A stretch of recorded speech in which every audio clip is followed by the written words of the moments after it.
YS వివేక అనుమానాస్పద మరణం గురించో లేకపోతే వైఎస్ వివేకానంద రెడ్డి హత్య గురించో మిగతా ఏ జిల్లా వాళ్ళు ఎవరు మాట్లాడినా కూడా అది అరాకురా ఇన్ఫర్మేషనే. సతీష్ రెడ్డి గారు, ఆ జిల్లా వాసిగా, పులివెందుల వాసిగా చెప్పండి, who killed YS Vivekananda Reddy?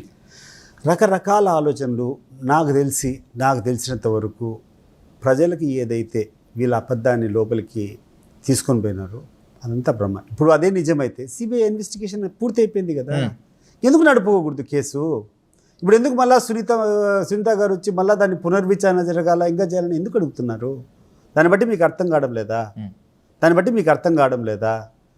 Avinash Reddy మీద వాళ్ళు వేలెత్తి చూపిస్తున్నారు. That's my question to. ఇప్పుడు అన్ని వేళ్ళు మొత్తం అంతా వైఎస్ అవినాష్ రెడ్డి వైపు తిరిగి చూపిస్తుంటే, ఇతనేనేమో అని అనుమానిస్తుంటే, మీరు మాత్రము వైఎస్ వివేకాను చంపాల్సిన అవసరము అవినాష్ రెడ్డికి ఉండదు అన్నారు. ఇప్పుడు అంత నమ్మకం ఏంటి అంటున్నాను. మీరు ఒకటి గుర్తుపెట్టుకోండి, మీకు అడవిలో ఏనుగు ఉంటుంది, ఏనుగు ఏం తింటుంది?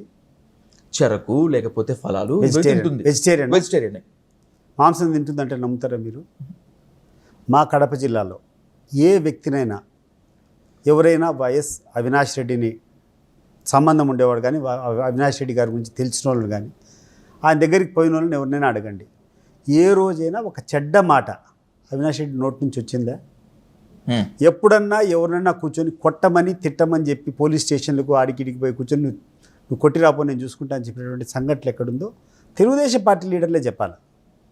వైఎస్ఆర్సీపీ వాళ్ళు మిగతాలు పెట్టుకోండి, కామన్ పీపుల్ కానీ లేకపోతే తెలుగుదేశం పార్టీ లీడర్లు కానీ ఎక్కడన్నా అవినాష్ రెడ్డి 10 సంవత్సరాల నుంచి, I think this is third term ఇప్పుడు, ఇప్పటి వరకు ఎప్పుడన్నా ఆయన ఎవడినన్నా దౌర్జన్యం చేశాడని కానీ, ఒకరిని కొట్టమని చెప్పినాడు కానీ ఎక్కడన్నా అభియోగం ఉందా? సరే మీరు ఆలోచన చేయండి. అట్లాంటి వ్యక్తి కూర్చొని వివేకానంద రెడ్డిని చంపినాడంటే నమ్మశక్యమా?